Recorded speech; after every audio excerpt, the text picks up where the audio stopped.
I would like you each to share with us what is your ideal energy system and kind of what does that actually look and feel like to you? Yeah, so well, we're trying to build it right now in California. So it begins for me with 100% clean energy for your electric grid. So solar, wind, geothermal, small hydro, biomass, all the rest. And we basically kick fossil fuels out of the electric grid entirely. And once you start with that, the next chapter is really migrating services that today are powered by diesel, gasoline, and natural gas onto the electric grid. So that means your rail becomes electric, passenger vehicles, your water heater in your house, everything else.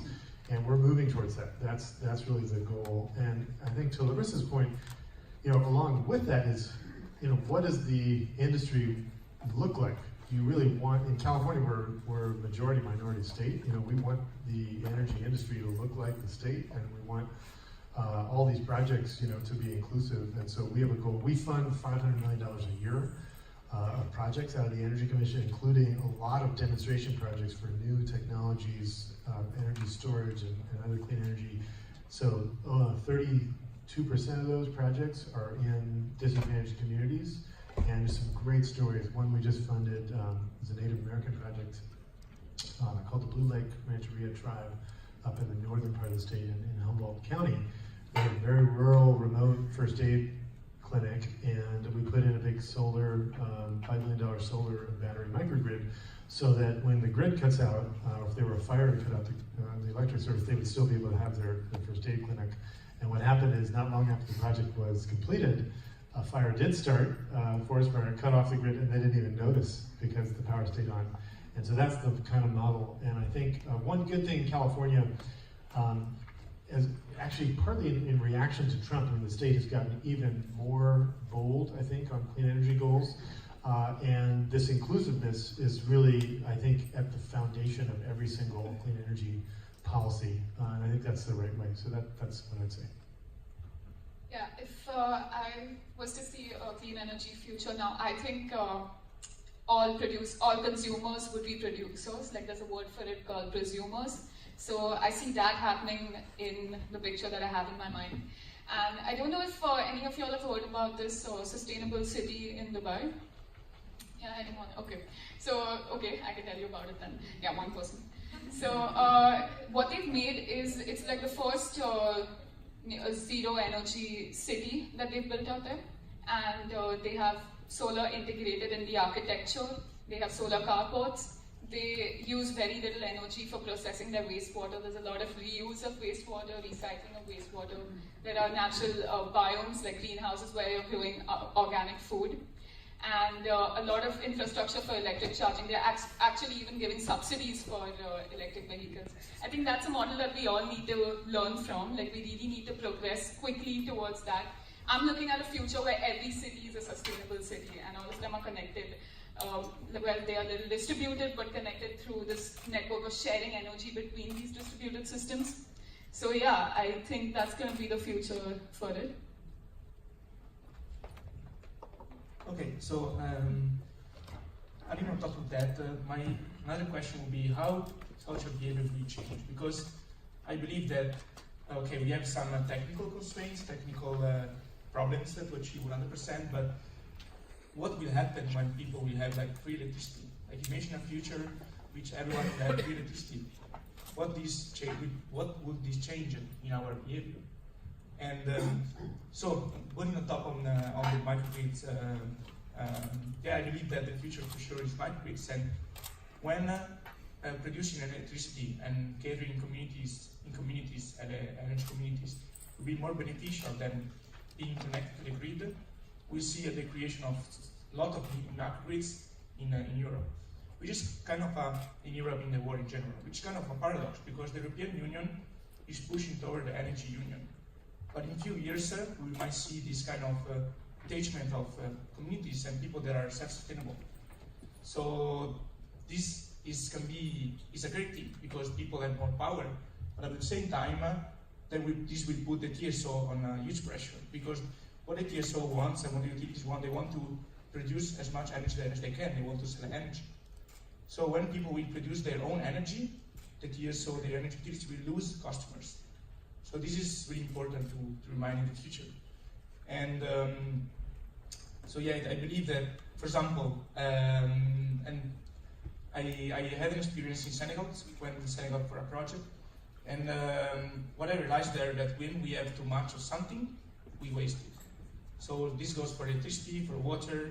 So I'm a bit scared of the future in which the electricity will be basically free, and we just have to turn on our lights there, but that's not the same everywhere. So I'm more concerned about social behaviors than technical and economic problems.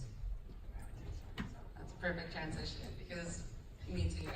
I feel like in terms of when I look at the ideal future of energy, I'm focusing a little bit more on the social behavior, because I think that will really impact the practicality of it. And so, if I were to think of the future of energy, I'm actually going to draw it back to very personal experience, because I attend quite a bit of clean energy events, and I have access to a lot of power in these spaces. And in the future, for myself and for others, I don't want them to be walking into a room and realizing, damn, I'm the only Black person in this room. Or I am 24, I'm the youngest person, and I'm not that young anymore. To walk in and think, I'm the only person representing traditional knowledge in this space. Every speaker is speaking to Western science, and I'm not seeing myself reflected in that. And I don't want to see that. And I think that there are improvements, and I think that events like this are showing more effort in terms of diversifying who we're hearing from and who's in the room. But I think that needs to be more consciously done. And when I think about how you can do that, like when you're in a room, to really look around and really critically look at who has access to this space, who's missing from these spaces, because again, that's going to impact the outcome and direction of what y'all are talking about. And I think that this is particularly important for Indigenous peoples, and not just for Canada, because although we make up 4% of the global population, we utilize 22% of the land's surface. And within that land surface, there's about 80% of the world's biodiversity. And when we look at energy projects that are going on our lands, so often we're missing from the conversations, we're missing from the development of those projects. And so those projects end up impacting our rights, our resiliency, our access to our traditions, and our sacred spaces. And there's so much opportunity, there's so much research being put out right now on how advanced Indigenous knowledge and local knowledge actually is, and how beneficial it can be to be alongside Western science. And so I think that it's really important to start leveraging our communities and to continue to do that for the organizations that are doing that well, but to really push the ones that aren't as much, your peers that aren't. Because so often the communities know exactly what you need to be doing. We just have to listen. And so the future of energy, that's what I really see the direction going in terms of people listening and following through with what we're hearing and what the communities know we need to do. Wonderful. So I think with all four very different answers, we actually still came up with a fairly cohesive definition of what the clean energy future looks like. And I always like to point out how interesting this is, because everyone's from a different continent, with the exception of Larissa and David, and obviously very different backgrounds and walks of life. And this is something that we see across the board in our global network at Student Energy, is that kind of no matter who we put in a room from wherever, there seems to be this strong emphasis not only on the fact that we can achieve a zero carbon future, but also that we can use it to extrapolate and achieve these other social goals, that we might as well go for the big picture while we're doing it. And so I'd like you each to reflect on